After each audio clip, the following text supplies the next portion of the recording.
Cammy 不忘舊愛，拉爆陳冠希。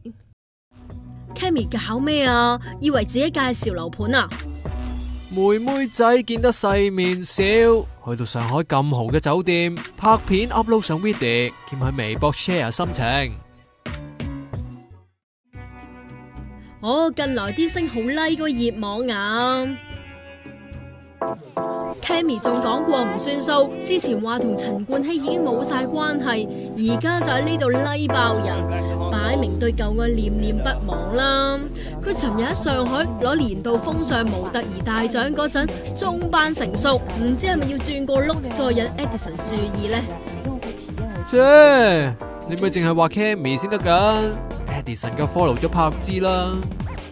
咁 Cammy 都有 follow 完柏芝，哇！佢哋啲關係喺網上世界好複雜下噶，但現實生活呢，柏芝就話期待第二春嘅嚟臨，仲將自己比喻成公主，希望王子有日揾到佢添。